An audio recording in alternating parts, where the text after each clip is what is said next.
Thank you all for joining us today, in person or online, for the fourth lecture in the lecture series we launched last year in 2023 in honor of our dear untimely departed colleague, Professor Franklin Lewis.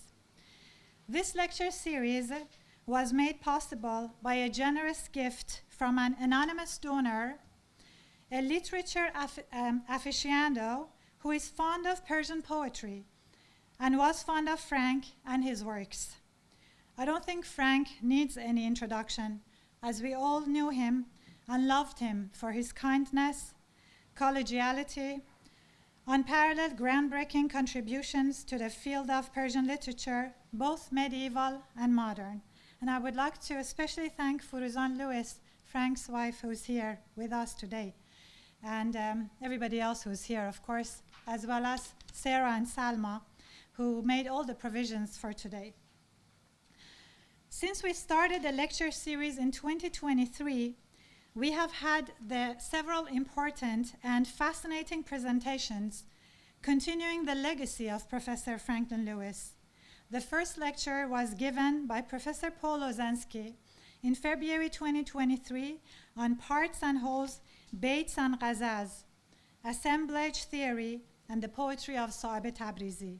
The second lecture was delivered by Professor Dick Davis in May 2023 on the Convent and the Cave, or the Getting of Wisdom, Reflections on Nizami's Khosrow Shirin. And the third lecture was given by Professor Sunil Sharma in October 2023 on Skill, Sorcery, and Storytelling in the Poetry of Amir Khosrow. All of the speakers in this series have two things in common. They are all giants in the field of Persian literature, and they all knew Frank closely. Today we are honored to have yet another giant of the field and a good friend and colleague of Frank, Professor Dominic Brookshaw. The first time I met Professor Brookshaw was 18 years ago, in February 2006, when I was being interviewed for my first academic job outside Iran. It was in the Institute of Islamic Studies, McGill University, where Professor Brookshaw was a professor of Persian language and literature. I remember that day very fondly, and it is my great pleasure to introduce him today. Dominic Parviz Brookshaw is professor of Persian literature and Iranian culture in the Faculty of Asian and Middle Eastern Studies at the University of Oxford, where he has taught for the past decade. Dominic simultaneously holds the position of Senior Research Fellow in Persian at Wadham College, Oxford. From 2011 to 2013, he was Assistant Professor of Persian and Comparative Literature at Stanford University, and before that, he held the Persian Studies teaching positions at the University of Manchester from 2007 to 2011, and McGill University from 2005 to 2007.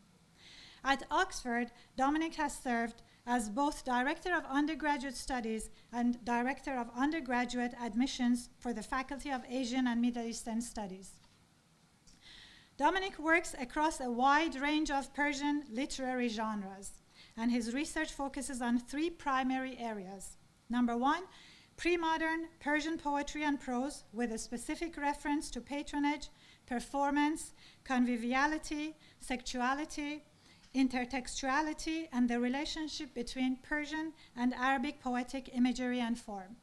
Number two, Qajar poetry, with a focus on gender, canonicity, and indigenous literary history. And number three, women poets of the 20th century Iran and their dialogue with and disruption of the male-dominated literary tradition. In addition to these three periods of Persian literary history, Dominic has also published on Iran's non-Muslim religious minorities.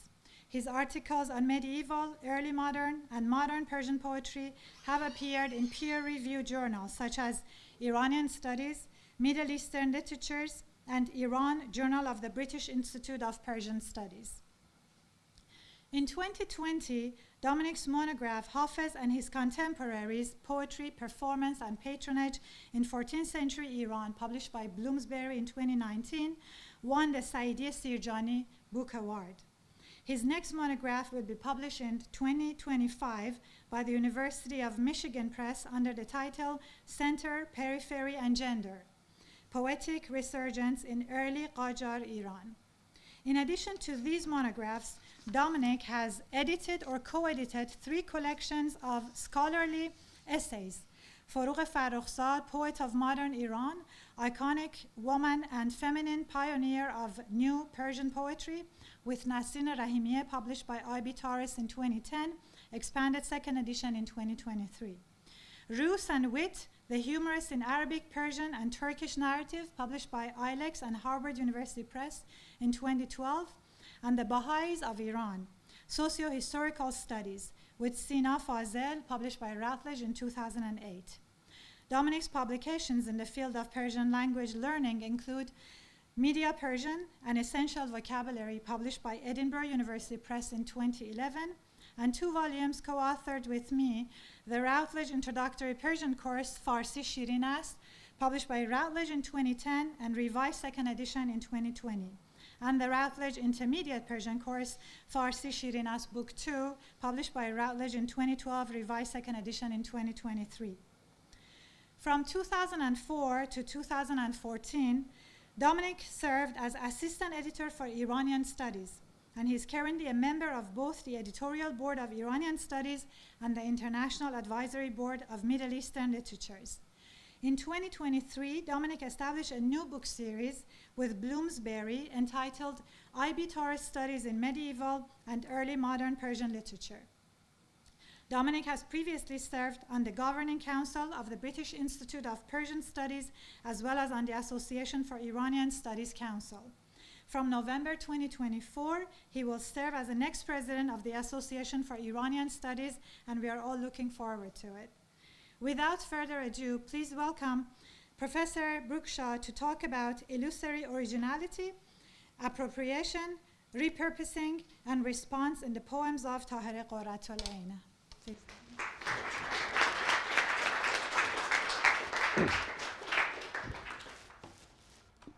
Thank you very much, Pune. I have a disclaimer, which is I've hurt my back recently, so I'm going to take the privilege of sitting down whilst I talk. Hopefully it doesn't distract too much. When I do show the slides, I should probably move over a little bit.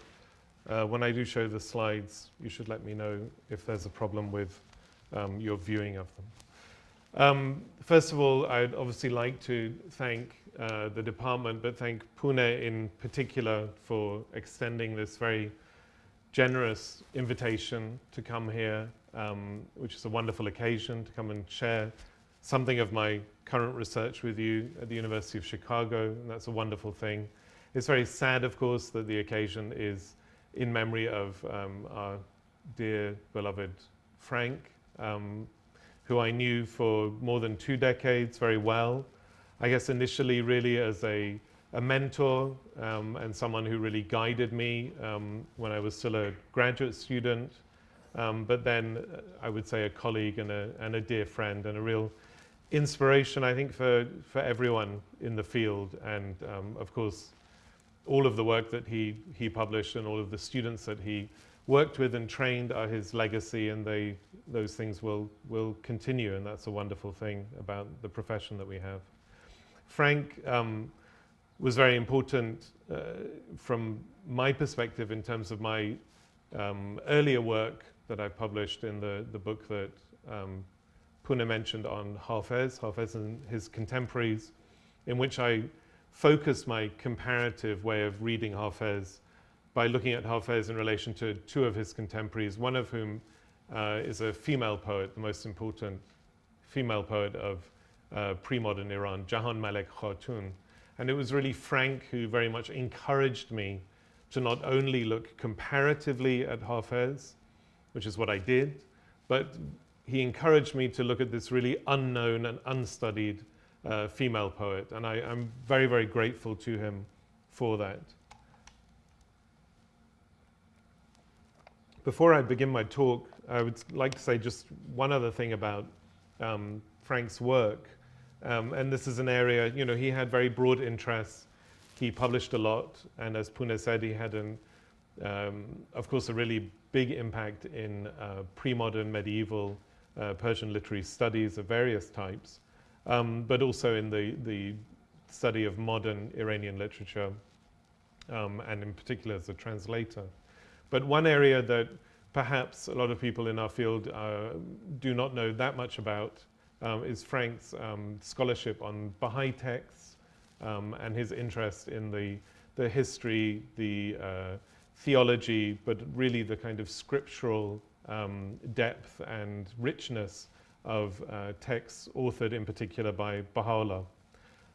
He has a wonderful article that is very accessible from quite a long time ago now, entitled Scripture as Literature, published in the Baha'i Studies Review, which is online, and I would encourage you to look at that. He also was a great translator, as we all know, and he translated a mystical work by Baha'u'llah, which was written outside of Iran, which is known as the Masnavi Mubarak. So in the Masnavi form, a much shorter work than the Masnavi of Rumi, of course, but something very interesting, and he translated it in a very creative manner. So I would encourage you, again, that's online, and you should look at that. My talk today, I will probably talk, I think, for about 45 or 50 minutes, hopefully no more than that. I'm very much looking forward to your questions. Thank you for coming. It's nice to see so many people here. Because of my recent back issue, did I mention my back? Because of my recent back issues and my increasing age, some of what I'm going to present is probably a little bit rough.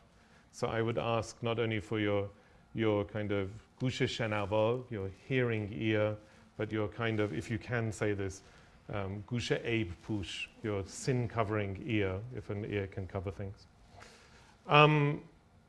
I don't know if you saw the abstract that was circulated, but in the abstract I talk about, or I raise a series of questions, and I think what I'll do today is raise a series of questions. And the really key one, and the one that's so difficult to answer, is this idea of what it means to be an original poet in the time that Tahira Qurrat al Ayn, in the middle part of the 19th century in Iran, when she was writing. What does it mean to be an original poet at the time? And that's why I've called this talk The Illusion of Originality. And to get to what it means to be original at the time and what she did, Tahira, in her poetry and with her poetry. And the with is maybe even more important than the in. And how can we kind of pull that apart and try and get to a more interesting way of discussing her as a poet. I think in her poetry what we're dealing with is a kind of text and paratext at the same time. And the paratext manifests itself with her and with the poems that I'm going to kind of guide us through in the way in which she developed things into other forms. So in particular there is a famous ghazal that is often linked to her, Gar be uftadam nazar, if my gaze were to fall upon your face, which she, I believe, developed into a stanzaic form, into a much longer poem, a mukhammas. But then there's also a way in which her ghazals are sometimes kind of spliced together and presented as though they are a long qasidah, even though they are individual, shorter lyric forms. And so I want to kind of pull apart how she perhaps played with form, or those who recorded the way in which she had played with form, perhaps orally, as a way of looking at a kind of paratext. But that's something that I certainly need to continue to work on, and hopefully in your questions you will help me do that. So thinking of this paratext that she does within the context of istiqbal, within the context of response and imitation in Persian poetry, which is really the guiding principle of the 19th century and of even the late 18th century and going into the early part of the 20th century in the Persian literary context. Thinking of that istiqbal and the way in which response is done in different ways. I've called them here appropriation, repurposing, and response, because it's not simply a question of writing a poem in imitation of someone else. It's also how do you take a poem that you know to be by someone else, and change certain things about it in order to have a kind of ownership of that. And that's a much more complex thing than some people have given her credit for. It's probably worth saying a little bit about Tahira's formation, I think, as a young person, as a child, really. Of course, she was married very early on in her life, but she was born, we think, in about 1814, perhaps slightly later, and named Fatimeh in honor of both of her grandmothers. She was addressed affectionately by other names in the family, but the title that really has stuck for Fatimeh, there are two of them. There is Tahira, which was given to her by the Bab, the pure woman, and Qurrat al Ayn, the solace of the eyes, given to her by the Shaykhi leader at the time, Sayyid Kazem Rashti. And she uses both of these in her poetry as pen name. Normally her pen name she would use is Tahira, but within her poetry she also uses Qurrat al Ayn. Qurrat al Ayn is a bit more complex though, because of course it's a very old title that is used in different contexts by Ibn Arabi and others. But it's also a title that sometimes the Bab uses to refer to himself. And so even in that one use of a pen name, Tahira is playing with authorship, she is playing with persona, she is playing with the way in which she wishes to present her relationship and her voice in relation to the voice of the Bab, which is a really interesting idea. She came from a family of important mujtahids. I mean, all of this information you can read in the studies of others. But her father was one of three brothers who were really very influential as mujtahids at the time in Qazvin, but also beyond Qazvin. They were also extremely wealthy. They seem to, all of them, in particular Tahira's father, given a lot of importance to the education of women within their family.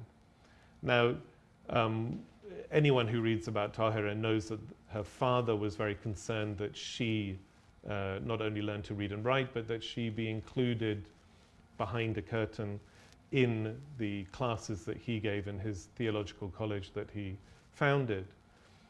But the college that he founded had a separate section as well for female students, in which not only male instructors would teach from behind a curtain, but also female instructors would teach.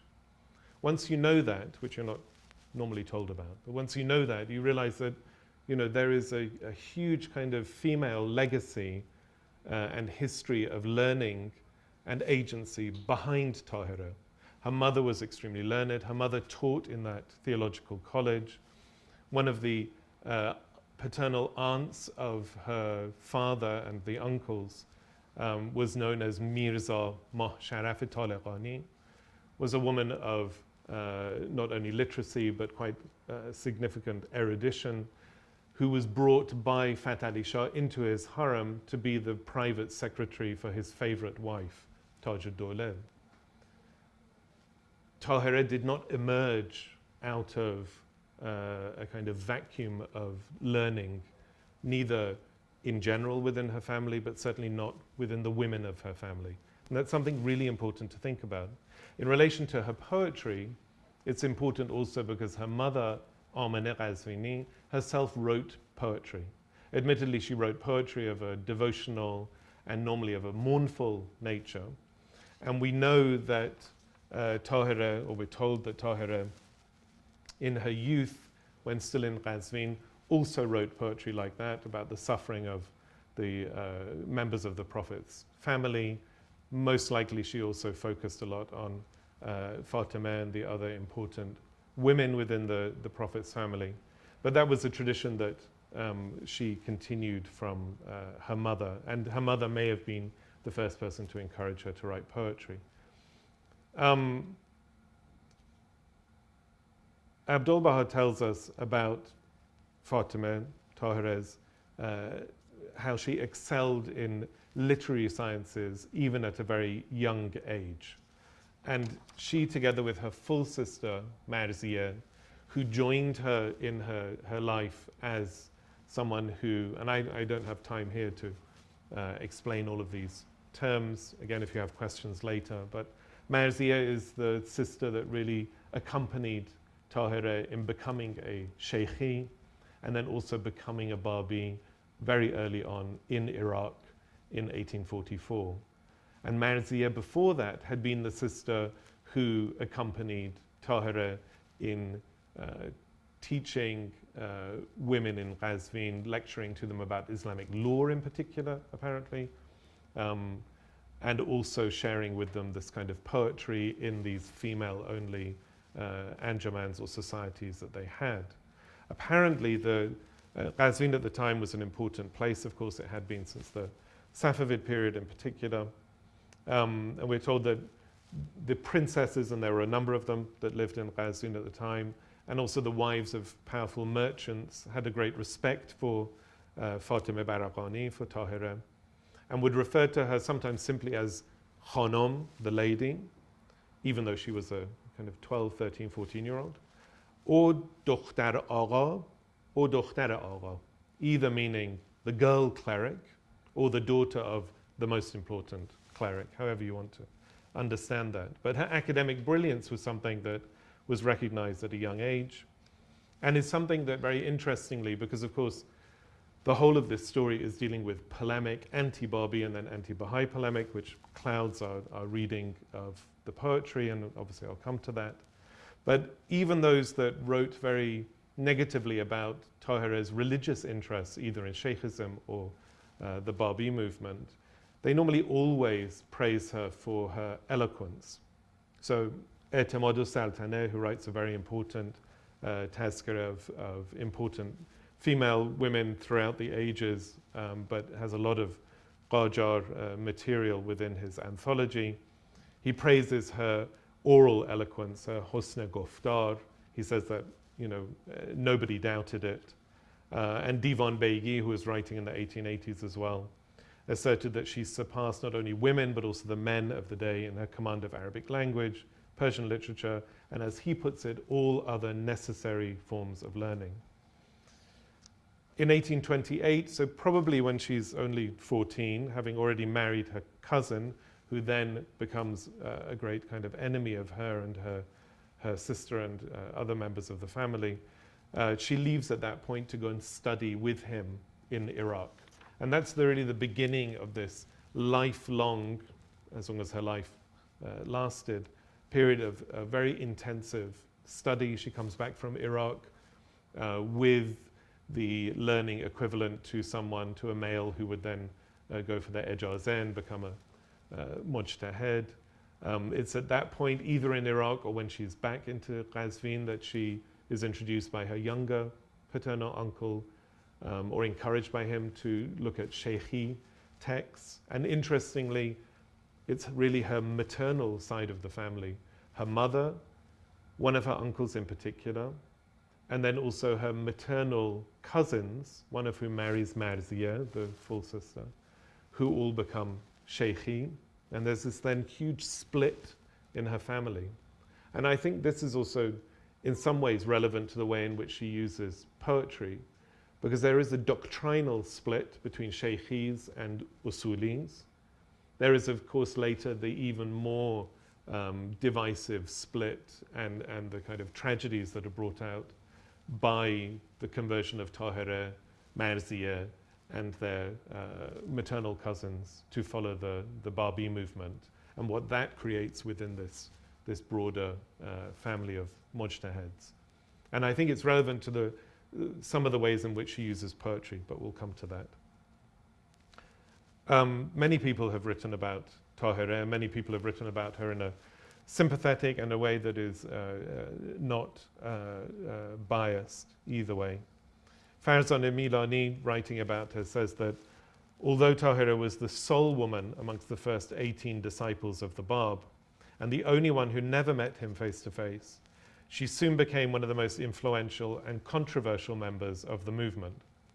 Openly advocating and preaching the new religious faith and appearing at times without her face veil at gatherings of her followers, Tahira threatened deep-seated cultural, social, and religious norms. Her fiery oratory was knife-edged and eloquent, and her knowledge, vast and radical, captivated and shocked her audiences. These are other things which carry into her poetry as well. But her poems on the surface very often do not seem to enlighten us as to her personal motivations. I think they do if you really sit with them, but on the surface maybe not.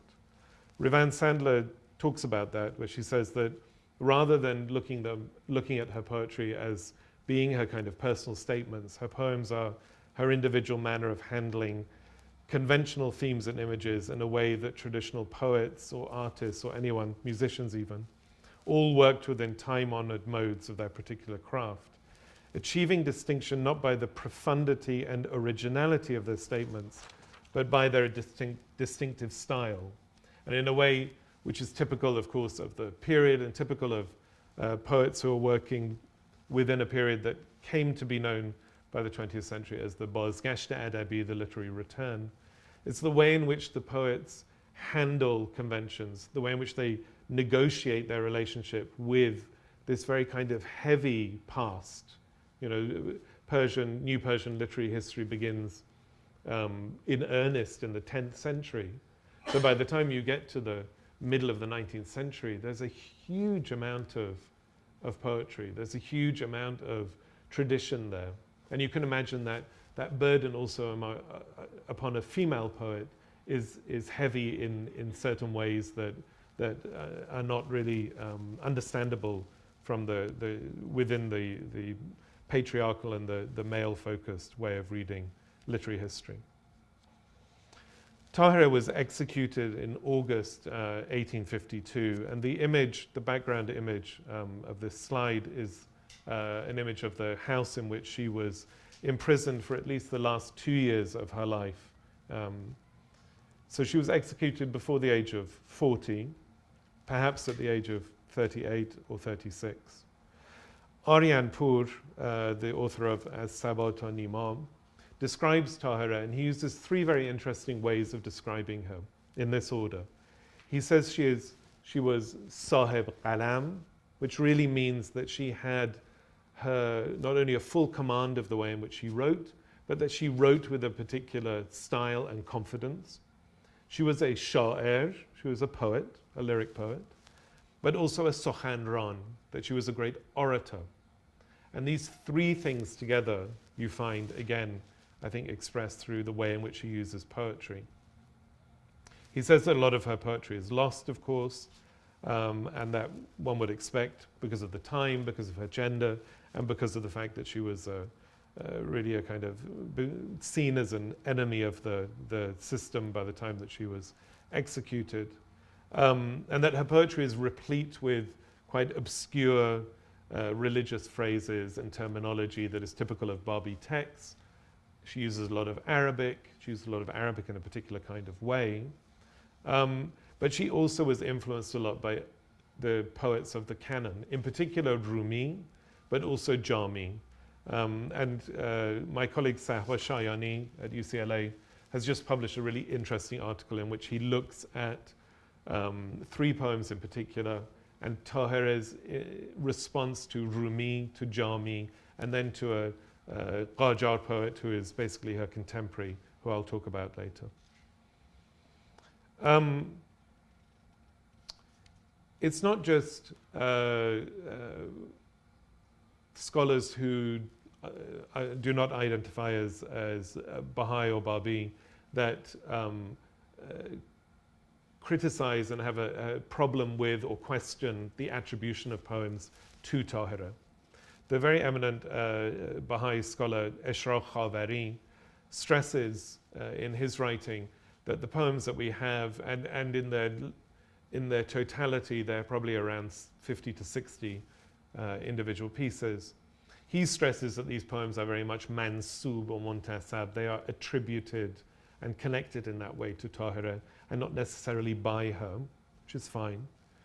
He does say that she had a zawq adabi, that she had literary sensibilities and taste, but he emphasizes the fact that she would have memorized a lot of poetry. We know that she's responding to Rumi and to Jami, so there is, evidence there that she is internalizing, digesting, as poets did in the Bozgash period, the canon, but she's also memorizing poetry which is much closer to her time, much more contemporary. And that itself is really interesting. It also explodes this kind of myth that poets in the 19th century in particular were only interested in imitating people who had long been dead. It's not really the case. You know, they continued that tradition of, which is a pre-modern tradition in Persian.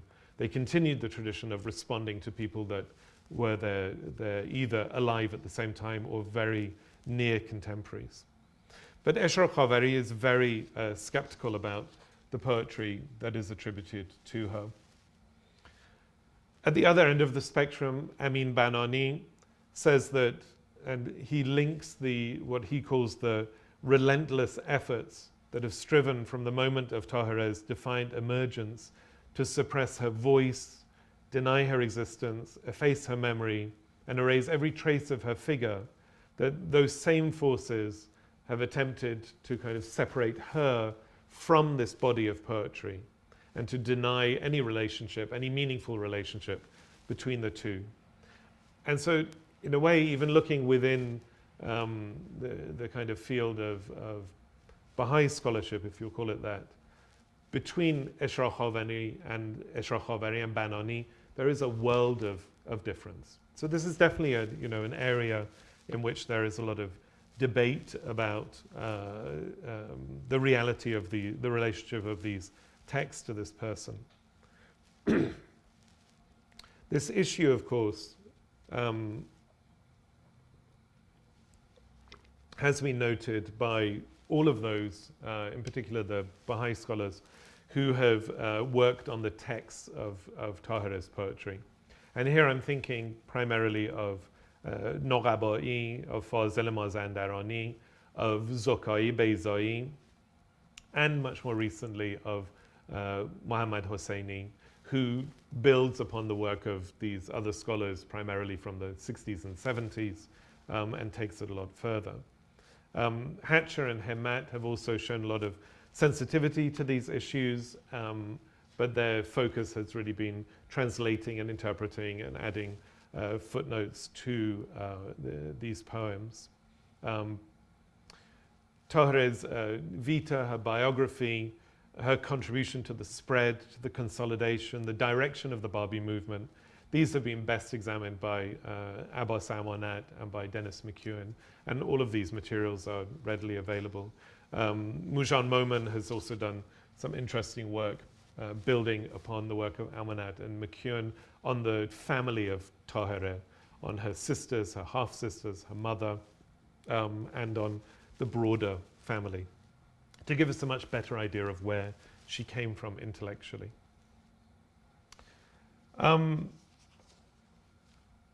I think the question of misattribution or even deliberate false attribution is really repetitive and dull. And in many ways, it's a kind of conversation ender for looking at this person and these poems that are linked to them. And what I think we need to do, and as academics who work in the humanities, we normally spend far too much time working alone. And I guess maybe this would be done much better by a group of people. But we need to think about how, why, and through what processes did poems that were either of known, unknown, or debatable provenance, what was the process through which these came to be associated with this individual, rather than simply saying, oh, this poem is by so-and-so, based on a particular reading of a particular manuscript normally, but really thinking, well, what is the relationship between Tahira Qurrat al Ayn and these texts? Why is a poem that apparently is by someone else, why is it associated with her? How did that happen? And what was the process by which that happened? And is it and this is something I don't have a good answer to yet, but is it a simple kind of linear process, or is it something that happened over a period of time And is it possible, and I think I have evidence for this, that the relationship between these texts and her, even during her lifetime, was not simply of one kind or didn't simply take one shape or form? And I'll explain what I mean by that in a moment. These attributions, the interesting thing is, from my perspective, is to really look at what they tell us about her as a poet and how she used poetry, and not simply, go into this very kind of rather dull, old-fashioned philological kind of rabbit hole of how to attribute one thing to one person or not. E.G. Browne was someone who was really important early on because of his fascination with everything Babi and Baha'i, in particular texts. He did a lot to try and find, when he was in Iran in the late 1880s, to find poems that were attributed to Tahira. And then, of course, he published a lot of that material. He translated it, and he brought it into to a much wider and obviously an international audience. His quest, he says, initially met with very limited success in Iran. And of course, there were lots of barriers. He couldn't openly go and ask just anyone what he was looking for and why he was looking for it.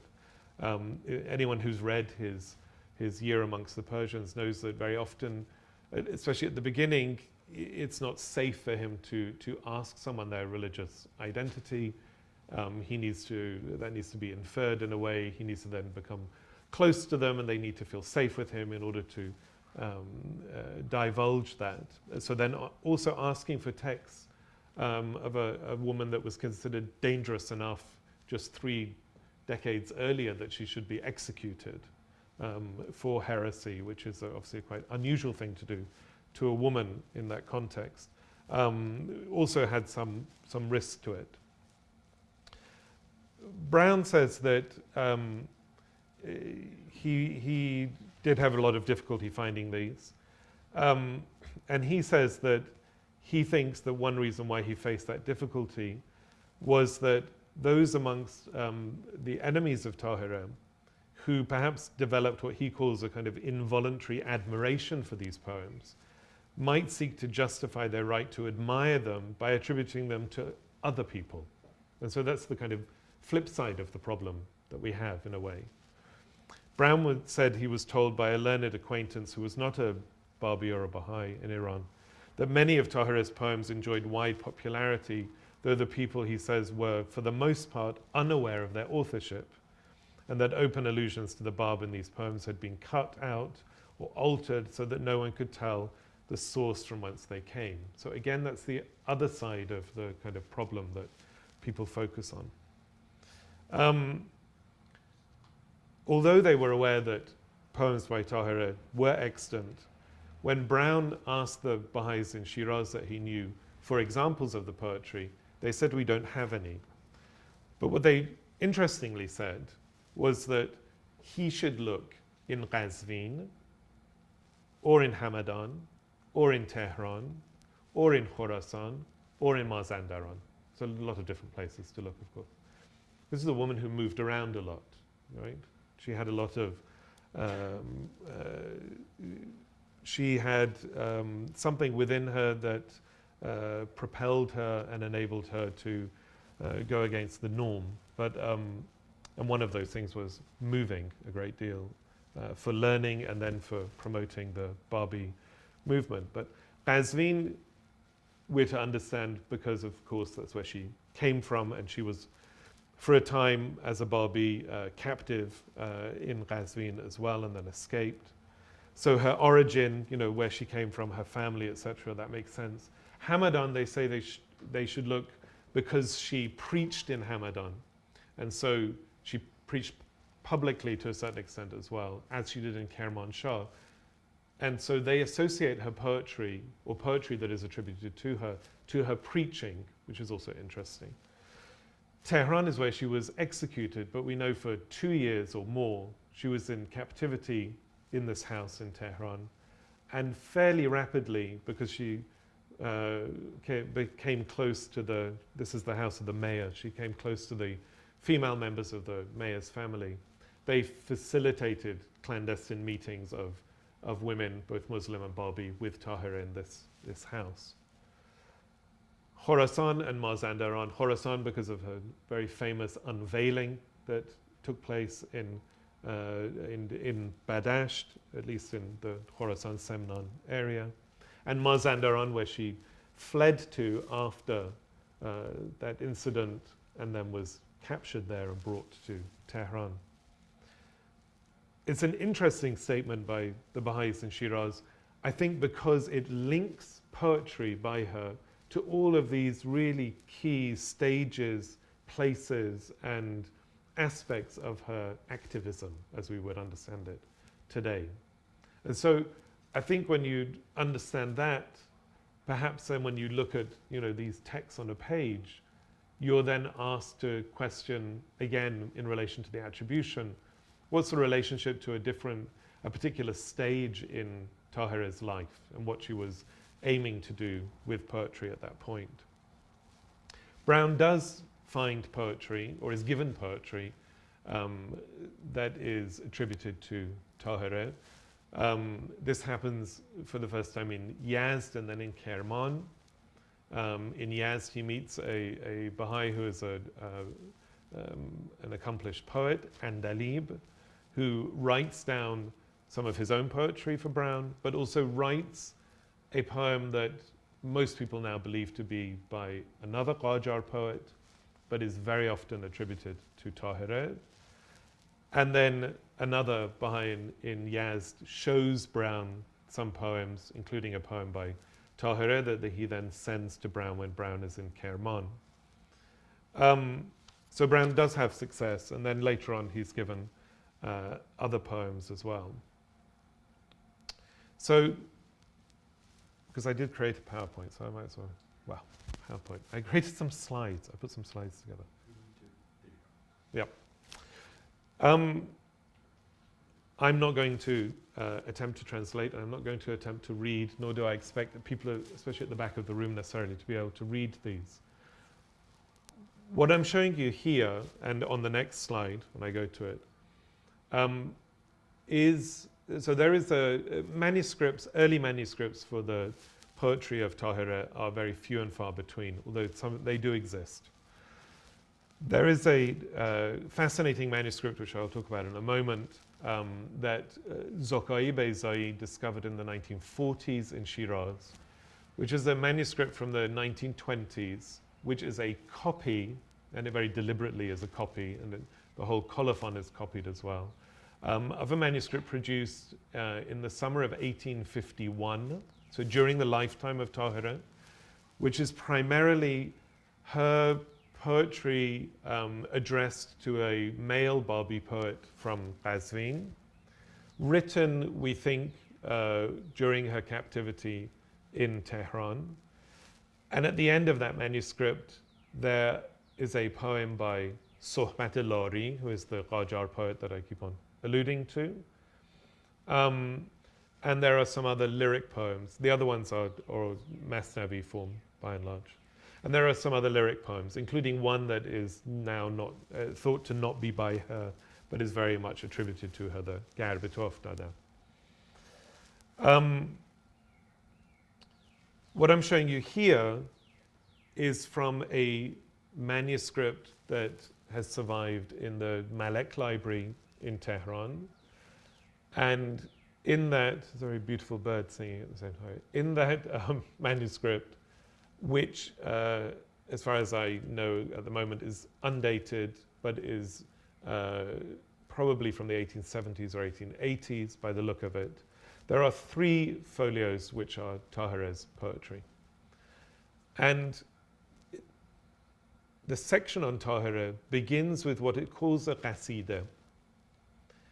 And it is, in fact, 4, if not 5, ghazals put together, but put together as though they were one poem. And so if we're going from right to left, so the green to the blue, what it begins with is this ghazal, which most people believe to be actually authored by her, which both of these you can see are mulamma'eh. They are macaronic poems of Arabic and Persian mixed together.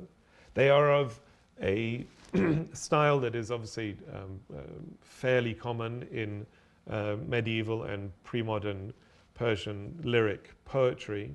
But I think the use of Arabic, which is very heavy in both of these, speaks to and would have appealed to people that shared Tahira's either involvement in Sheikhism or, of course, in the Babi movement and Babi texts, which even when they were in Persian, included a lot of Arabic. But they also speak to her formation and coming from a family of mujtahids and having studied for years and years in the shrine cities in Iraq. So the one that begins and in Persian pronunciation, something like Jazabatu Shawqika, the green one, most people believe to be by Tahira herself. This poem is one of those poems that was shown to Brown in Yazd, and then a copy was sent to him when he was in Kerman. But in the Malik manuscript, that's the first section, and I've typed it out as it appears with any mistakes as well, according to the meter, etc. But then what comes after is the blue, which is a version of the ghazal, which is thought by most people to be by this poet Sohbat al-Lari, a male poet from Lar, who spent a lot of time in Shiraz, was popular in the 1820s and 1830s.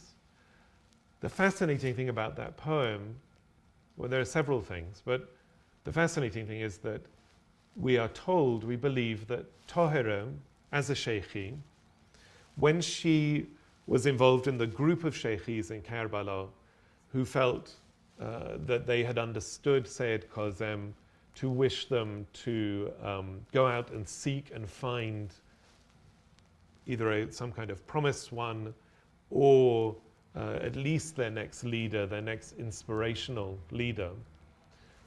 When they had gone off after a period of meditation, most of them went off to Iran, and eventually one of them, who is known as Mullah Hussein from Bushriye, met the Bab and recognized the Bab, as we're understood to believe, in Shiraz. When that process was happening, Tahira wrote a letter, and either in the letter or orally, she asked her brother-in-law, her maternal cousin, the husband of Marzia, who was one of these people that went off to search. She said, when you find this person we're looking for, you present him with this letter and you say to him, either it's the opening or the line, depending on which text you read, or the first two baits of that poem attributed to Sohbat al-Lari. And so she begins her relationship with this individual that she doesn't know, that she later recognizes and becomes the first female follower of. She begins that relationship not only with poetry, but with the poetry of someone else, which is quite interesting. I mean, should we understand that because she's at the point young and inexperienced as a poet herself, and so wants to use some poetry that is maybe familiar to a Persian speaker of that time? She doesn't know that this person is in Shiraz. Sohbat al-Lari was popular in Shiraz and spent a lot of time there. It's strange that there is a correlation between Sohbat al-Lari and the Bab being from Shiraz. But the reason that that poem really gets attached to her, both in the manuscripts and later, is really in part because of the way in which she uses it so early on by quoting it. It's interesting, I think, that she decides to address the Bab with a macaronic poem as well. One that recognizes his, although of course she doesn't know who it is, but recognizes his relationship with Arabic and also represents her learning in Arabic, right? The other thing that I find fascinating, I say fascinating, but fascinating to me about this poem and this version of this poem and we find this also in the 1851 manuscript, or at least in the copy of it, is that, as you will see right at the bottom, Beneshin Cho, now here we have tuti. Dam bedam beshno khurush nahangella, right? Sohbat al-Ari, his pen name is Sohbat. His ends with Beneshin Cho Sohbat, right? But here we have tuti. Nowhere have I seen in any old, either from her lifetime or from a couple of decades afterwards, in a manuscript, I've never seen the sohbat appear in a manuscript that is associated and attributed to her. It's always tuti. Now, is she using tuti also as a pen name? Tuti is, of course, meaning parrot, is the standard metaphor for a poet, right? Or one of them in Persian. It's also, because of the very famous Shekar Shekan Shavand Hame Tutiyane Hind from Hafiz, it also not only means the poets and the poets of India in that context, but it also means imitative poet, right? And this then speaks in a way to the period in which she's living. And it shows an appropriation, but also a kind of repurposing of sohbat, saying, well, I'm a tuti, I'm using your poem, but I've used your poem to make a connection with someone who's far more important than the author of the actual text that I'm presenting. Anyway, it begins with that. It then goes on to that poem. So it begins with Tahira, then Sohbat al-Ari in her way of using him. But then it gets much more complicated, because then the yellow, or this kind of yellowy, orangey color, is another poem that we think to be by her. The purple is very often attributed to her, but also to another Babi Baha'i, a male poet. And so, you can see that it's not simple it goes back and forth between these poems. The red I have not found in either of those poems, so it might come from another ghazal by her or by someone else.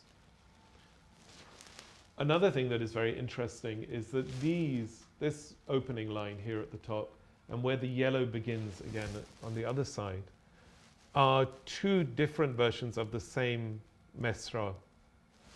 So, hale ey guruh emamiyan and hale ey guruh amaiyan. They tell us something about the way in which she's preaching, I think. The emamiyan, of course, can only be she's in a broad sense, right? But Amar, she's using to mean something to do with the idea of an obscuring cloud of mystery that veils the true kind of essence of God, something like that. So you could translate it as something like mystics. I don't know what I put up there. Right. Oh no, I translated the other one. Would have a broader significance, arguably, or would be speaking to the Aref rather than someone within a particular more rigid religious structure. But the fact that there are two versions of her poem, of this opening mesra itself, is really interesting. Look at the way in which she talks about herself, though. And in the interpretation by many, she's a mouthpiece for the Bab, of course. Manam on zuhure mohaymani, manam on maniyat bi-mani.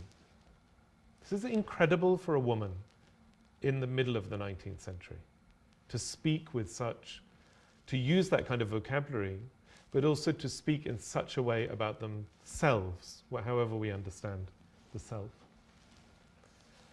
So that's talking about appropriation. I think the repurposing I can show a little bit better, again, unless you've got brilliant eyesight. I don't expect you to be able to read that, but I really wanted you to, hopefully you can see some difference between bold and unboldened. This is the Mokhammas. So what I think is fascinating about this is that a scholar, Mohit Tabatabai, the article I think is published in the 1970s, has an article which is called something like Tahira ya Tahira, in which he basically, says that, so the bold, although there are differences between the two, but the bold lines are the Ghazal Garbetof Dadam Nazar, really the most famous lyric piece that is associated with Tahira. But he says that I have found that not only is the Garbetof Dadam Nazar originally by an earlier Safavid poet, but that there is a Mokhammas, there is a stanzaic poem in these kind of 5-part verses that is by a later Safavid poet, someone called Tahir or Vahid Qazvini from the very beginning of the 18th century, where he's taken that ghazal and then written a kind of paratext, I'm calling, but a kind of gloss, a kind of tafsir, a kind of commentary through adding half-lines to it. And so Mohit Tabatabai says, this is absolute nonsense. When the Babis and Baha'is were so desperate to find poetry to attach to Tahira, to kind of boost her importance, they went around and they grabbed all of this various stuff and they said, well, this must be by her. This is, they found it in manuscripts or in letters that she had written. Therefore, they claimed that authorship on her behalf, which is a very simplistic way of looking at things. What is interesting is that he uses this text, this Mokhammas, to say, well, look, not only is the ghazal not by her, but this Mokhammas shows that people were playing with this poem in the early 18th century, in the Safavid period, way before Tahira was. This is the text from that same manuscript in the Malek Library, which is from either the 1870s or the 1880s. And this text is not the same as this text. Even the bold sections have differences. That's fine. Ghazals always have some kind of variation, depending on which manuscript you look at. But the added lines that make it into the Mokhammas are themselves not the same. And the one that is attributed to Tahira has much more cohesion than the one that is by Vahid Qazvini. And I'm relying, I haven't seen the manuscript, which was from the Majlis Library for obvious reasons, that Mohit Tabatabai used. So I'm just looking at his transcription of it, but I'm trusting, given the level of scholarship, that would be, pretty high.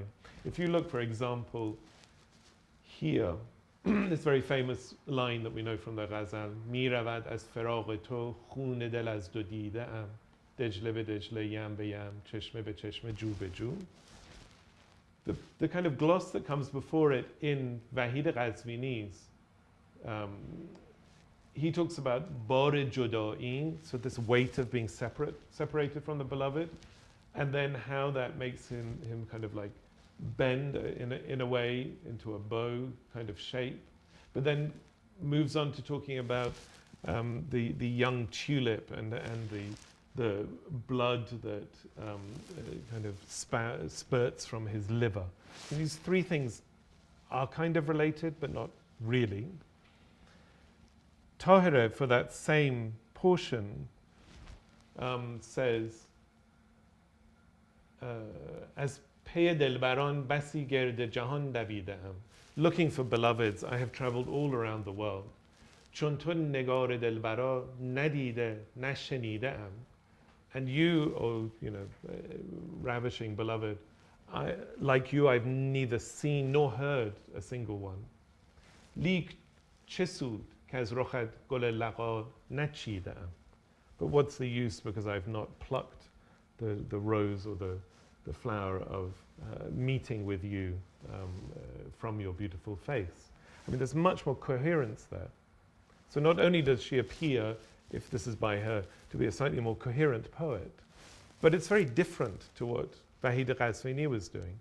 And so I think this is a good example of a repurposing by Tahira that takes what someone has already done in the later Safavid period of developing a ghazal into a muhammats, but then done her own version of it. And so what Mohita Tabai did by just, disregarding the relationship of this text to her is a great injustice, but also typical of course, the way in which people write about, in all traditions, but in particular in Persian literary traditions, how people write about authorship in relation to female writers, right? I will end with this last example, and I think I'll read from what I have, because otherwise I will go on and not be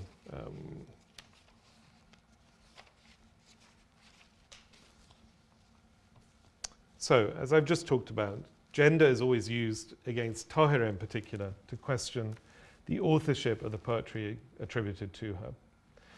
During her women-only meetings with Qajar princesses and other elite ladies in Kermanshah, but also in Hamadan, Qazvin, and Tehran, these happened in all these different places. Qurrat al Ayn, in addition to reciting portions of the Bab's writings in Arabic and then explaining them in Persian, would have used, I believe, her own poetry as a means to create a bond between her listeners and herself, who came from a social class of women who were known to not only have appreciated Persian poetry, but also produced Persian poetry. And by responding to poems penned by earlier and contemporary female poets via playful jawabs, or these kind of imitations and responses, Tahira forged a link between her own compositions and those that would have already been familiar to her audience from their gynocentric literary salons. So there's a kind of familiarity, but also a recognition of gender and of a space in which poetry is produced and consumed that has nothing to do with men, even though they might come to read it later. So the three examples here, this is the one that is attributed to Tahira, and it's attributed to Tahira from quite early texts and correspondence. And then there are two others, and I'll talk about this and then kind of go back to those two. The four-line poem here, these are all can be called fakhriye, or self-praise poems, self-boasting poems. Found in papers belonging to an early Babi, is the best extant example of such a poem by Tahira. It's an oft-cited rare example of the celebration of femininity and the use of feminine tone in Persian lyric poetry. It opens with they all open in the same way. Agar be bad daham zulf anbar asara. If I were to loosen my perfumed locks into the wind, I would take all the gazelles of the plain my captives. That's what she says. And if I were to paint my bewitching eyes with black ink, I would turn all the people of the world into a wretched lot. In order to look upon my face at every daybreak, the heavens bring forth a gilded mirror. If I were to pass by the church one day, I would bring to my religion all the Christian virgins. It's not only boasting of the self and of femininity, but also the power that she has to convert, right? And that's, of course, given who she was and how she was using poetry, it's really interesting as a poem. To loosen one's locks into the wind, of course, requires the removal of the hijab. And here, it can be read as an allusion, I think, to Tahira's own audacious experimentation with unveiling that began in Iraq and culminated at Badasht in the summer of 1848. A riot of feminine charm and allure, perhaps the most striking image in the poem is that of the speaker beautifying her eyes with kohl to enhance their innate potential for destructive transformation. Tahira provokes, and in doing so, delivers a self-assuring warning of what she envisions will come to pass. Here the beauteous beloved speaks and in accordance with her true nature threatens. Some have given this poem, probably quite rightly, a more mystical reading and have interpreted the persona employed here by Tahira to be that of the Bab himself. Banani reads this short lyric as a self-expression of a charismatic woman of irrepressible passion and indomitable will. It's a forceful poem in which Tahira celebrates femininity as a source of strength and power. Tahira's use of feminine imagery in her Fakhriyah is not sensual necessarily, nor does she use celebration of her womanhood to boast about her physical beauty alone, nor about her social standing. What Tahira appears to seek to do through this short poem is to reaffirm the power of her eloquent speech and her ability to use her speech to convert others to the cause of the Bab and to convince them of its truth. Tahira's Fakhriyah shares some features with ghazals by earlier male poets, but it's essentially a response to two compositions by female poets. And the threads that intertwine the three poems are these. One, the celebration of feminine beauty and its innate ability to transform, control, and destroy. Two, the vocal rather than the mute beloved. Three, religious conversion, whether virginal Christian nuns, dukhtarane tarsa, becoming Muslims or Babis, in an inverted take on the story of Sheikh San'an, and the remaking of Christ's miracles, and we'll come to that now. The first poem that Qurrat al Ayn, Tahira, responds to is a three-line self-praise poem said to be by a certain Qajar Begum of Azerbaijan, who is thought to have been active in the late Safavid or maybe in the Zand period, so somewhere between 1680 and 1780. As you can see, the one at the top, as you can see, it begins almost exactly in the same way. Instead of asir khish konam, we have bedam khish kesham, but of course, pull into my trap rather than take captive, but it's pretty much the same thing. Qurrat al Ayn reworked the first and the second lines of this poem to open and to close her own. So she begins with the idea of loosening her hair and taking the gazelles captive, as does Qajar Begum, but she ends hers with passing by the church. But that we find in the second line of Qajar Begum. She says, if I were to pass by the church one day, I would draw to my religion all the Christian virgins, very similar to Tahira. But what Tahira does is sandwich between those two this transformative power of feminine allure. The way in which Qajar Begum ends her poem is to talk about Christ and miracle making, which is something that Tahira has omitted. Perhaps she's done that because she sees herself in a way as being able to harness that same power. Qajar Begum says, with one look, I bring to life 200 dead. Go inform Christ of my miracle making. Again, a very bold statement, I would say, for a female poet at the time. The other related poem that Qurrat al Ayn may have been responding to is much closer to her own time. It's a contemporary. And it's this two-line version of this same Fakhriyah, attributed to Ziya al-Sultaneh, Fath Ali Shah's seventh daughter and his most influential. The princess most likely composed this response to Qajar Begum's poem before Tahira, between the compilation by her brother of a female-only anthology in 1825 and her subsequent marriage in 1835, because she doesn't seem to have written poetry after her marriage. And it doesn't appear in the anthology. So probably in the 1820s, maybe the 1830s, before Tahira would have been writing the poem herself. It's two lines rather than the three or the four. It opens in the same way.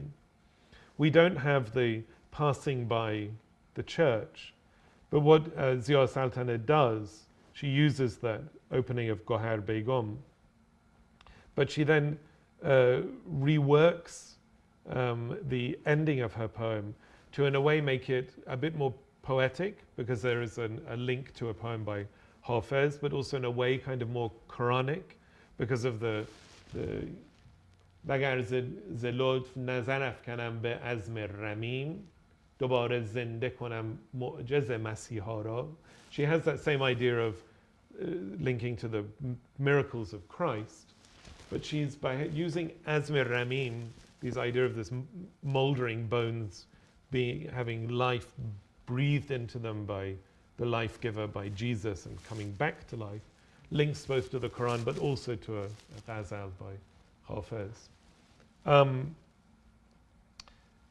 Zia Saltaneh, I think, does that to present herself like Qajar Begum, but in a slightly different way, as not as the one who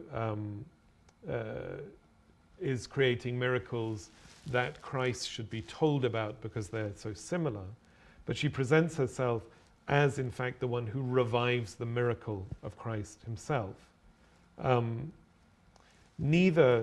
Interestingly, neither Zia Saltaneh nor Qajar Begum dwell on the motif of female beautification in the same way that Tahira does.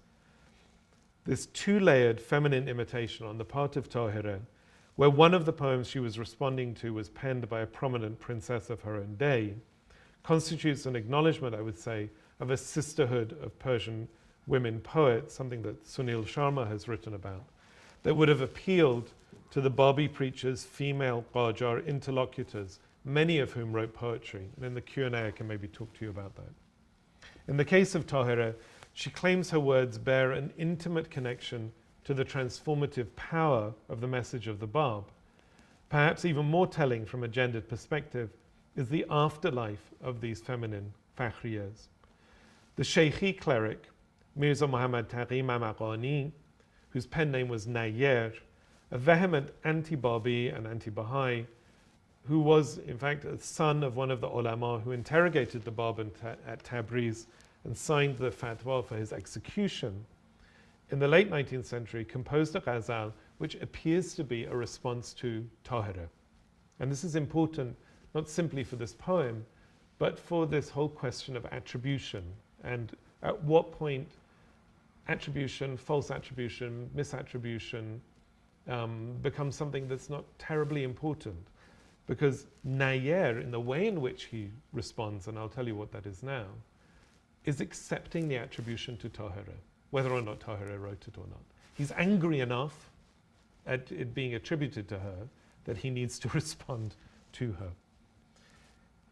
He opens his ghazal by saying, Made bebad sar zulf anbar asa ra, rawa madar parishani dil ma ra. Loosen not your perfumed locks into the wind. Do not allow the perturbation of my heart. And then ends, Nazar khatas be divar mahvashan ke in qom be sehr ghamze bebandand chashme bina ra.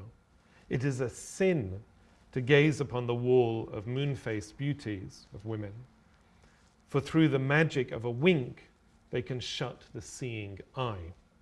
Nayer's poem is dotted with textual nods to all three feminine fakhriyas, to Masiha, Christ, to the Dam, the trap, the Ghazal, the gazelle or the Ahu, the Asiran, the captives. Interpreted by some, this poem of Nayer, as an anti-Kashf hijab poem, Nayer's ghazal is arguably more broadly misogynistic, as it casts the latent power within the female gaze as depicted by Tahira in a morally corrupting light. Appropriation, repurposing, and response. I think all of these can be detected in the poems attributed, associated with Tahira. And all of these mechanisms have their use and purpose, their utility. I think all of them also help us explore, or start to explore, and recognize Tahira's literary agency, rather than dismissing her as a poet to whom poems can be attached in an uncreative and passive manner. Thank you very much.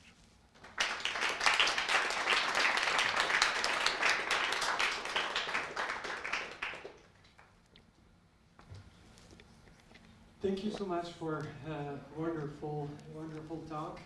So I will, as now within the tradition, I will open the Q&A with a question of my own as well.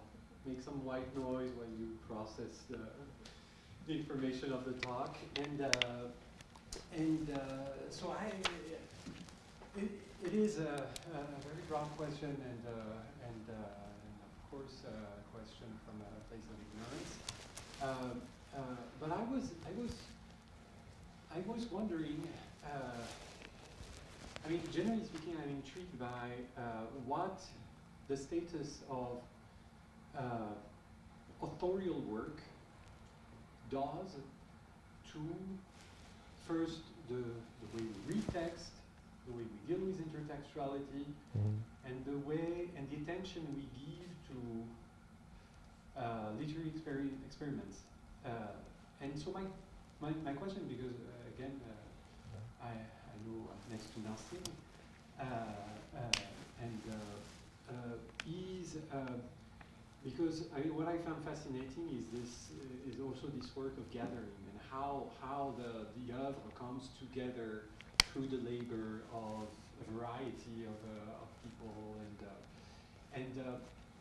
and I was wondering how or if you think it would be productive also to think about the multiple authorships, the formal innovation, the reshaping of forms that are otherwise traditional and extremely rigid, you could say, or at least, again, the way we interact with them in authorial works, it gives the impression that things are closed, and that Ghazal looks in a certain way, and you cannot do a lot of things that we've seen today. And if, and maybe I'm running wild with my idea, but if also the freedom of practicing poetry outside the framework of the authorial work, and without having it, as a sort of goal, resonates also, and perhaps answer certain,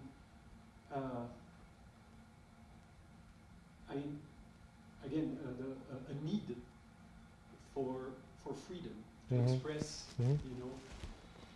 new things and relate new experience, or at least experiences that were not really conveyed through poetic forms, etc.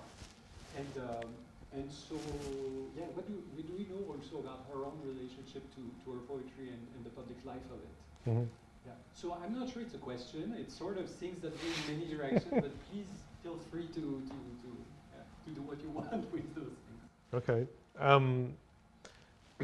I guess the simple answer would be that we don't. What I'm trying to do here is to explore that relationship between her poetry, or the poetry associated with her, and herself, and what she perhaps did or did not do with it. So I mean, that's an open field, I think, and an open question. And these are some of the ways textually that I'm trying to do that. I think you're right that, I mean, she's a very bold and revolutionary figure in so many different ways. And so one would expect her to be like that in the way in which she uses poetry as well.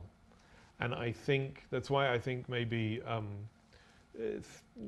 simply focusing on attribution and misattribution for her, in the context of her, in the framework of her, is the wrong question to ask, because it's such a dull question, and it doesn't have a relationship to her as an individual, right? I cannot imagine she would be bothered by the accusation or the question or the suggestion that, why are you using someone else's poem? She would ask you, well, why do you think I'm using it? What's the purpose of me using it, right? Because she's not thinking on the level of authorship in that way that you're talking about. So I think that's definitely the case. I mean, one of the things I didn't say, I had a lot of things to say that I couldn't, is that in that manuscript where you get 4, if not 5 ghazals put together in a certain type of way, and spliced together as one, they could say, qasida. There are a couple of other places where we get the first two poems put together in a very kind of mash-up type of way to create a long poem. At the same time, we know that those, when those same texts were being recorded, the poems were circulating as individual poems as well. And so that is very interesting, because that completely explodes the importance, I think, of focusing on very rigid ways of understanding texts for this poet, whether they are texts authored by her or used by her, and their relationship to one another as poems, and then their relationship to what she's doing with them. Because presumably people would, whoever has recorded that qasida as a qasida, the 4 or 5 poems spliced together in that way, and whoever's recorded 2 of them mixed up completely in another manuscript, is basing that on, either a written or an oral record of a performance of those texts in that way, right? And at the same time, they are circulating, as we know from Brown, but we also know from the 1850s, they are circulating as separate ghazals. So perhaps they are used then, in different ways, in different contexts. They circulate for different purposes in different forms. It's a much more interesting question than why do we say that this poem by Sohbat al-Lari is by Tahira, right? Okay, you can show maybe that what the relationship on a very kind of surface level is.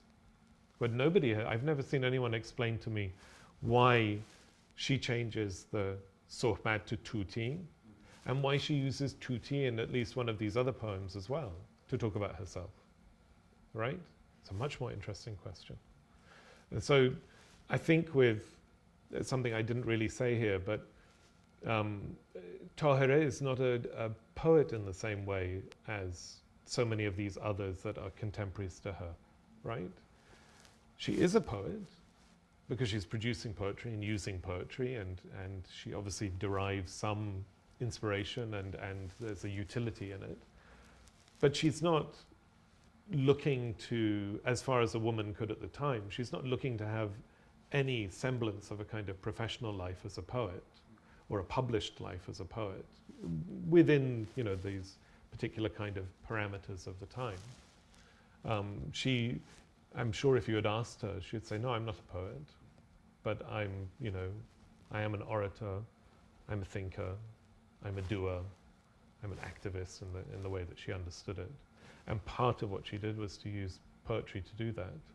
And if it was the poetry of someone else that she then improved upon, tweaked, or I think in the case of the Muhammas is really interesting. They are not the same poem by any means. The one that is attributed to her is much more coherent, right? That's really interesting. If this is someone that is dismissed as being, really kind of like theological student type person who plays with poetry. So I don't know if that answers your question, but she's not someone who would have been too concerned by the kind of authorial questions, I think. Yeah. And I think we see that in the way in which she uses poetry, for sure. Thank you. Thank you so much. It was very interesting. I don't have a question. I have 3 comments because it just made me think about a lot of new ideas about Tahira. I should say I was very dismissive of her as a character important in the social history of Iran, and I think your talk really revolutionized how I think about it. So I think one is like the whole idea of what is a poet and how we see that now and in the past struck me from what you talked with Thibaut. But also, I think in addition to what you talk about, the response and appropriation, I was thinking about the whole idea of selection, like how she selected the stuff, like the things that she went after.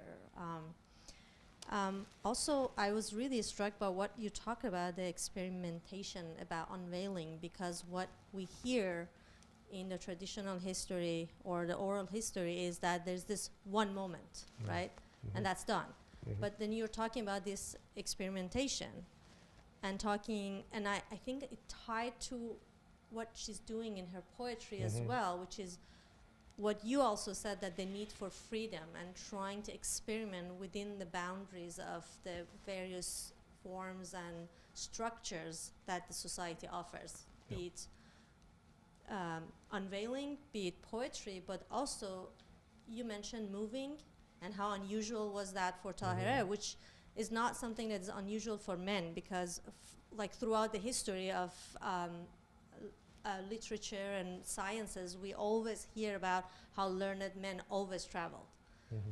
But it was not the case for women. So I really appreciate all these interesting ideas you presented. Thank you. That's really good.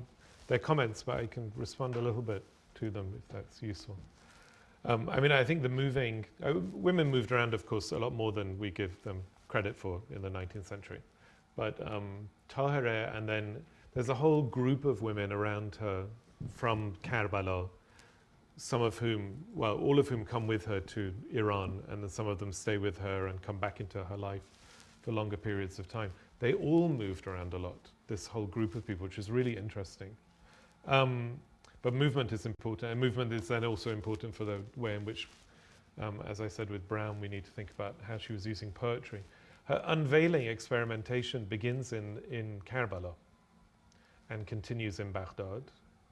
And the reason that the real impetus for the piece of writing that comes from the Bab, from where the pen name Tahira is derived, is the complaint by some Babi men who complain that she is doing this, and complain that she is engaging with men in debate and doing these other things that, of course, for them, from their background, they consider to be inappropriate. And they complain to the Bab. And the Bab sends a very strong support of her and rebuttal of the way in which they talk about her. And the way, it's all in Arabic, the way in which he talks about her, one of those adjectives that he uses is Tahira. She is pure. And so it gets linked to her from that time in Iraq, and it continues on from there. It's not a title that was given later in that sense. The selection of poems is really interesting. I wanted to mention, the person who has spoken in this series before, who's worked so much on imitation and response in poetry, is Paul Lozensky, who's worked primarily really in the Safavid period. But one of the things that he has written about, and Frank wrote about this as well, is that, when you, as a poet who is imitating an earlier poet, or even when it's a contemporary, if that earlier poet and contemporary is a real giant, is a master poet, then the stakes are really high for the imitation. But there's also, in a way, and Paul Lozensky talks about this, there's also, in a way, not very much room for movement, because there's so much expectation, because everyone knows the poem and everyone respects the poem, and right? So it's kind of a high stakes, but maybe in some ways it's not a high gain way of imitating. And I was thinking about that. He was talking about in relation to Saïd Tabrizi. But I was thinking about that in relation to Tahira, and her nobody would know about Sohbat al-Lari if it wasn't for Tahira Qurrat al Ayn. I can tell you that, right? So why, pick a poet like that and a poem like that to have all these lifelong interactions with? Because that poem, as a ghazal with the pen name Tuti, appears in the manuscript of 1851. And she started using it in the 1840s, right?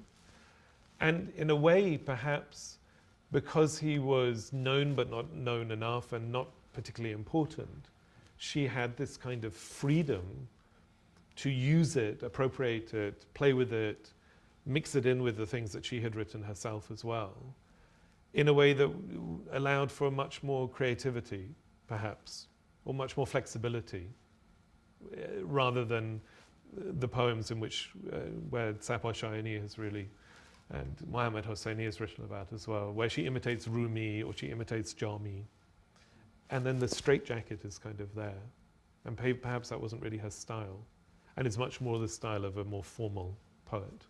Yeah.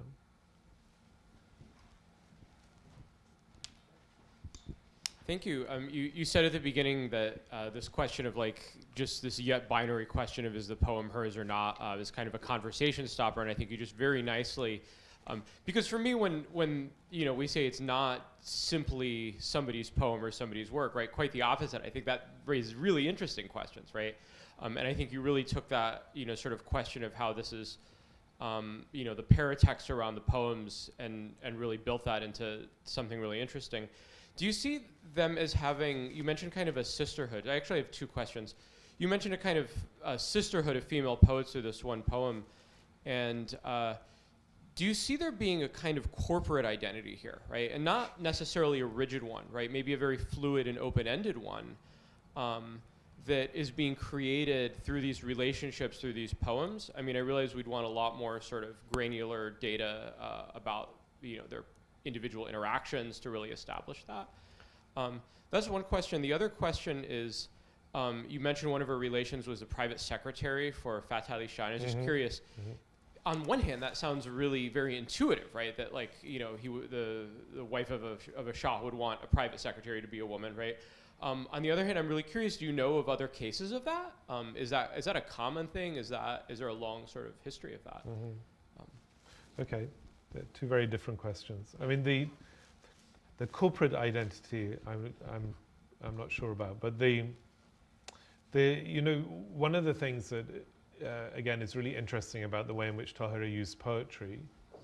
Well, if we think about the Shaykhi background and the Shaykhi context, Sheikh Ahmed Asaid was not very complimentary about Sufis and Sufism, and not very interested in poetry, I don't think, right? Less so than Tahira's Usuli relatives. So that's interesting that she comes from this, Mujtahid background, but then all the Shaykhi stuff, but she's really into responding to Rumi and to Jami and then these contemporary poets as well. Again, shows, I think, her sense of like wanting to be free of these very rigid ways of understanding identity, in this case, kind of literary identity. But one of the very interesting things she does, and she does this perhaps in Kermanshah, but she definitely does it in Hamadan, and she definitely does it in Tehran, is that she interacts with women who are writing poetry at the time who are Ne'matullahi. And in the case of two of them, she converts them and they become Babi. One in Hamadan, one in Tehran. The one in Hamadan is another daughter of Fath Ali Shah. The one in Tehran is a granddaughter of Fath Ali Shah. The Zia Saltaneh, who there seems to be a relationship to in this imitating this last Fakhriye, was herself most likely also a Ne'matullahi who wrote poetry. And the anthology that she gets her brother to write, because he is an anthologist, is, at its core has several royal and non-royal women who are Ne'matullahi who write poetry. And so Tahira, from her background, pretty far away from Ne'matullahis. If you know anything about Ne'matullahi persecution history in the 1790s into the early decades of the 19th century. But she has these dialogues with these women, and presumably she dialogues with them through Persian poetry, because that's the thing that they have in common. And she steps forward into their world in that sense. And so I think, it's possible, perhaps from kind of Tahira's side, to see more of these connections. But there is poetry by the two women, the one in Hamadan and Tehran, that has survived, that is very understudied, especially the one in Hamadan, and unpublished. And so there may be more connections. There seem to be Barbi material for sure, but there may be more connections between them. What was your other question? Oh, the Monshi. Well, there were a lot of female secretaries in the harem, of course. Whether some of them are mentioned as having not just Tajuddoleh, some of the daughters are mentioned as having secretaries, but two of them, Ziya Saltaneh, and then before her, Fakhruddoleh, one of her sisters, an elder sister, served as the Munshi for they had the title of Munshi al-Mamalek, but Munshi al-Mamalek Andarun or Andaruni. So they were the chief female Munshi for the royal harem. So presumably if you can have a Munshi al-Mamalek Andarun who is a female, that they also had assistant Munshis who were female within that context. So understudied, I'm sure. Question on Zoom?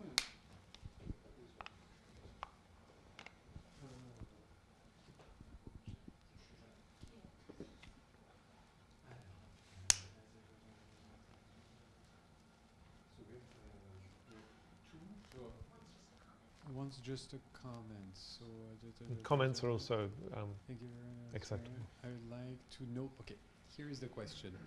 Thank you for your wonderful. From Sarah Mollet.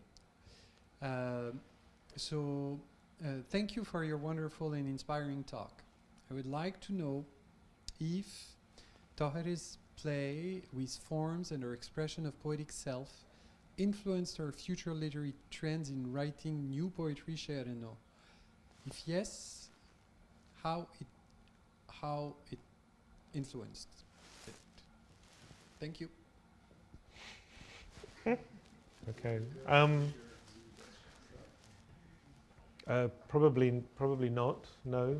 I mean, there were some Barbi and then Baha'i women who wrote poetry at the time when She'er-e-Nau is something that is being experimented with. So in the 19-teens, 1920s.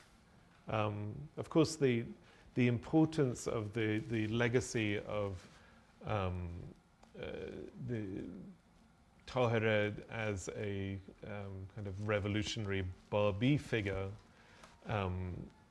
continues in a particular way in the Azali Barbi community.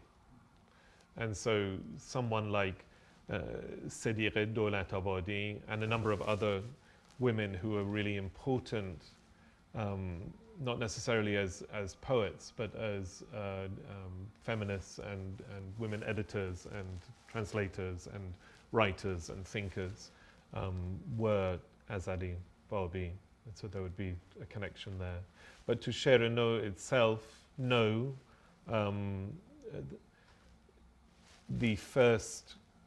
It's debatable who published the first poem without meter and form in Persian in Iran. And it's possible that it was in fact a female poet, Shamsa Kasma'i, in the early 1920s. It's possible that her poem was the first one that was published like that. But I think she had contact with Baha'is when she lived in Ashgabat in Turkmenistan, but she wasn't from a Baha'i background. So no, I don't think there's a relationship between those two things. But of course,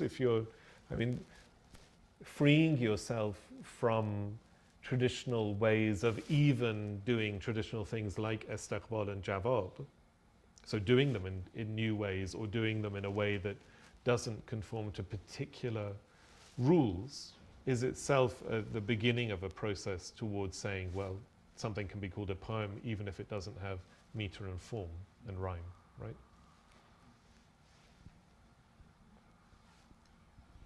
Thank you so much for this wonderful, rich talk.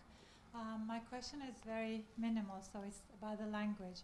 First of all, I found it very interesting that Bedam khish kesham changes to Asir khish konam and Bedin khish kesham. So both of them are kind of violent, but Asir khish konam and Bedin khish baram is much more softer. So I just wanted to share that observation. But my question is about, you said that Tahira is considered to be Sahib Sabk, Sahib Qalam, sorry, Sahib Qalam. which is considered like she has her own sabk. So having written different kinds of genres of poetry, so qasida, ghazal, mulamma, mukhamas, all these examples that you showed us, I was wondering if there is any specific feature that would help you as somebody who works on her to recognize her sabk, her style out of this. Yeah, it's a really good question. I mean, I don't think anyone, as far as I've seen, has really tackled that question. I mean, of course, there are all the problems with the attribution, but people get really stuck in that. I think it's an interesting idea. Aryanpur says it, but then he kind of qualifies it by saying that what has survived from her writing is very similar to Bayan-e-Bab, whereby he either means the way in which the Bab expresses himself in Persian, or he means the actual text of the Bayan itself, and meaning the Persian Bayan, but that's debatable. There is a lot of variation in the way in which he uses and writes poetry. You know, the Garbetuf Nadam Nazaj and the Muhammas from that is very, very heavily Persian. And the Mulamma'at, the ghazals, the other ghazals, are really heavy with Arabic, whether or not they're actually macaronic poems. And those two ways of doing poetry at the time are at two completely different ends of the spectrum. I don't think they're only separated by gender, but I think there is a large gender component to that. I also think that there is potentially also this connection to, or this desire to connect with Ne'matullahi poets and practitioners is perhaps also something that pushes her towards a more quote-unquote kind of Persian way of doing this kind of poetry. So this kind of love poetry that is much more approachable and accessible to someone who hasn't had a theological college type education. Because some of the others, I mean, you need to look for ages to understand the Arabic verb. You know, I mean, they're not fun in that kind of sense. But I think also you can understand those. And again, there isn't enough work on macaronic poetry in Persian, in the Persian literary tradition at all anyway. But if you think about the way in which people would hear, so Brown hears the Jazabat al-Shawqikat performed by, he says, a Babi minstrel in Kerman, I think, right? Now, of course, people can appreciate, just as we appreciate music and poetry in languages we don't understand for the musicality, so fine. And the performance may have been great. But I guess in a context in which people don't necessarily know Arabic in any way beyond perhaps a knowledge of reading the Quran, then the way in which they would interact with one of her macaronic poems is perhaps to kind of appreciate the Arabic, but really rely on the Persian. And so one way of trying to understand that appreciation of a poem like that is to extract the Persian from the Jazabat al-Shawqikat and see, well, what actually is she doing in the Persian? And how does that appeal or, you know, share a message or convey an idea, or because the rest of it may have just sounded like noise a lot of the time, right? In a very different way to this, anyone can understand this kind of poem. Really anyone at the time, right? And especially the kind of women that we know she was interacting with in Tehran, in Hamadan, in Kermanshah, in Qazvin, etc., etc. You know. So I think I have to make the very difficult decision of closing the Q&A, but please join me in thanking Professor Brookshaw. Thank you.